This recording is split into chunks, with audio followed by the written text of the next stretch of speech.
Hey everybody, Jay Privman along with Marty McGee back for our latest Derby Watch Top 20. And Marty, a lot has gone on since we were last together. Racing has resumed at Santa Anita. Racing has resumed at Churchill Downs, and we'll be talking about their big race this weekend in a few moments. But we also have a new final outline to how this Triple Crown is going to play out in this bizarre year. Let's get everybody up to speed on the latest news. Well, we are going to have a Belmont Stakes. New York, besides Santa Anita and Churchill resuming racing, New York is supposed to start racing again on June 3, with the Belmont Stakes being the first of the Triple Crown races on June 20, followed by the Kentucky Derby, of course, which it was announced in March, will be run on September 5, and then 4 weeks after that at Pimlico in Baltimore. On October 3rd will be the Preakness. So obviously we got a real jumble. We've already got people arguing about whether or not the newly configured Belmont at 1 1/8 miles will constitute a Triple Crown sweep if in fact the winner of that race goes on and wins the Derby and the Preakness. So we can argue about that at another time, Jay. But obviously with this coronavirus pandemic having wrecked all kinds of sports, etc., it's at least good to be back in the ball game on a daily basis, and with the Triple Crown, as you said, having been set in horse racing. So the Belmont Stakes will actually be a prep for the Kentucky Derby, 150 points to the winner. Let's take a look at our Derby Watch Top 20 list. The only change we made since we were last with you a couple of weeks ago was we got rid of Accession.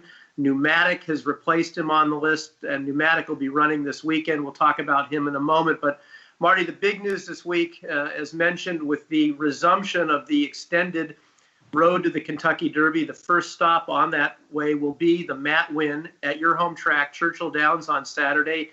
And one of the top 2-year-olds from last year, Maxfield, finally gets back in action. I know this is a horse that you have chronicled quite a bit on over the winter, speaking regularly with his trainer, Brendan Walsh. We finally get to see him on Saturday. What are your expectations for Maxfield on Saturday?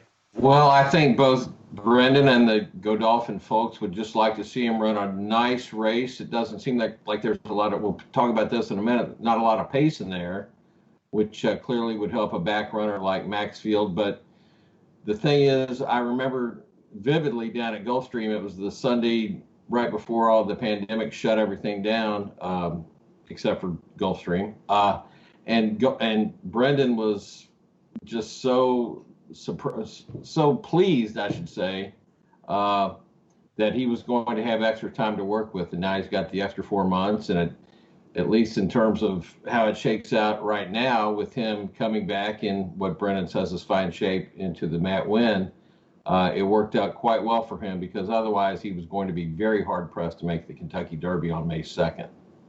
And you can find out some more details about all that Maxfield has gone through and what Brendan Walsh had to say about his training pattern and his expectations for Saturday and beyond in the Derby Watch feature that I wrote for this week. That's at DRF.com. Let's move on, Marty. There's 4 horses total on our Derby Watch Top 20 who are in the Matt Winn on Saturday. And as mentioned, the newest addition to our list is the lightly raced, unbeaten Pneumatic, who won an allowance race at Oaklawn in his most recent start. He's only run twice. This will be his stakes debut. What do you think of this colt? Well, Steve Asmussen is just swapping out Accession and swapping in Pneumatic. He won very nicely a one other than allowance on the Oaklawn Stakes undercard on April 11th at Oaklawn. That was the race won by the 46-1 shot Mr. Big News, who was supposed to run in the Matt Winn, but he was withheld by Brett Calhoun. But Pneumatic really looked good in this race. He was wide on both turns. He's an Uncle Mo. He's got that very typical Asmussen look. He just digs down and is relentless. And I'm sure they're very excited about him. He got an 89 Beyer speed figure out of that last win. So it seems like he has some tactical speed and might fit real well in the Matt Winn on Saturday.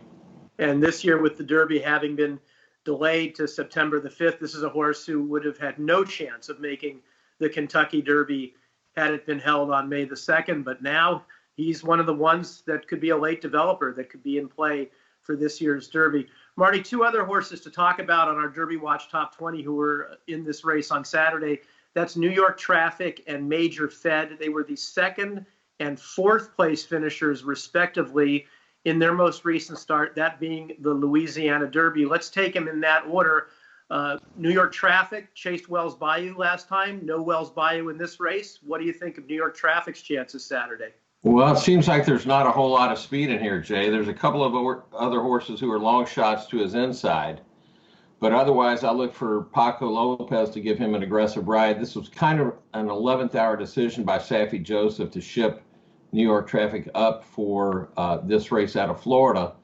He had kind of considered some other races and finally settled on this. Looks like he's in a good spot. So he did bob and weave a little bit down the lane in the Louisiana Derby. Saffie says that's pretty much been corrected. If you really watch it close, it wasn't that big of a deal.